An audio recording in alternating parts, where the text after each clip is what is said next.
Hi everyone, I am Yashvi Badania from iLab Africa and I welcome you to the Most Fest Lightning Talk. Our main focus will be considerations for developing voice products for rural smallholder farmers.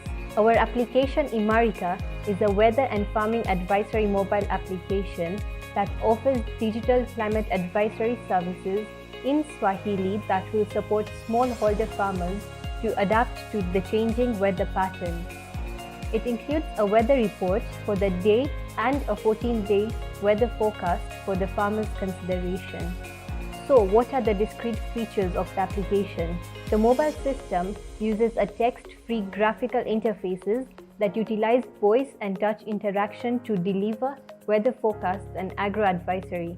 The mobile system will also include a learning module for climate change and adaptation, as well as agricultural extension videos. The key considerations made while developing the voice product for rural farmers were: number 1, accent recognition. Swahili dialect can be heavily influenced by the mother tongue.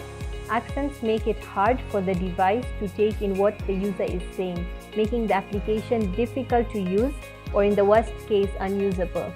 This can be solved using a diverse Swahili dataset to improve the speech recognition ability of the application. Second consideration made was the pronunciation and spelling recognition. In Kenya, Tanzania, and Congo, nationals speak differently in terms of Swahili language, which may lead to poor interpretation of the spoken words. To curb this challenge, the speech recognition model will be trained on a dataset with different Swahili accents in such a way that they can deal with variability and recognize variants of the words to improve word recognition and understand what the user is communicating. The third consideration made was code switching. Code switching is basically alternating between languages when speaking. Most speech recognition models cannot recognize when a user switches languages and therefore perform poorly, especially for low-resourced languages, such as switching between Swahili and English, especially in Kenya, and even worse, switching between Swahili and mother tongue for rural farmers. A solution could be increased data collection for code switching database enrichment, or create an automatic speech recognition system that can predict the occurrence of code switching in speech using linguistic information to improve code switching recognition performance for languages which are with similar linguistic, pronunciation, and speech features. The fourth consideration that was made is user environment. Speech recognition systems work very well in quiet environments, but very poorly in noisy environments, causing them to inaccurately take in what the user is saying.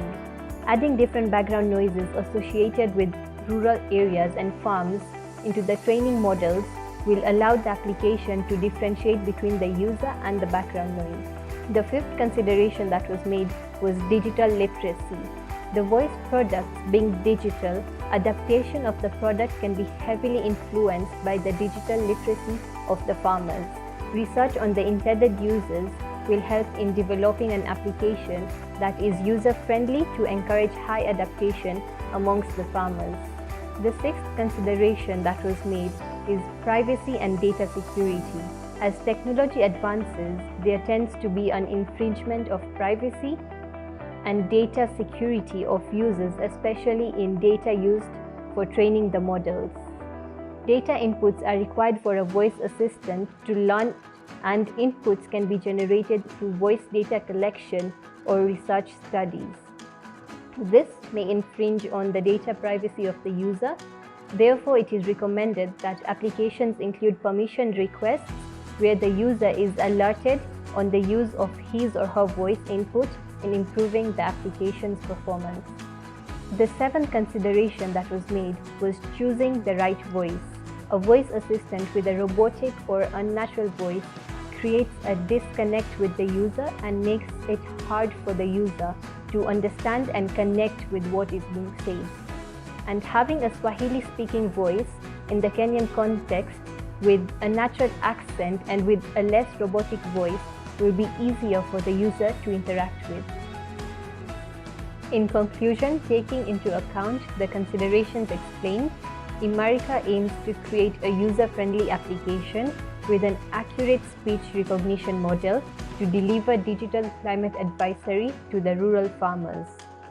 What other considerations can be highlighted, and how can they be tackled in the future? Feel free to engage with us with your feedback. And thank you to MOSDFest for featuring us and our audience for watching our presentation and engaging with us.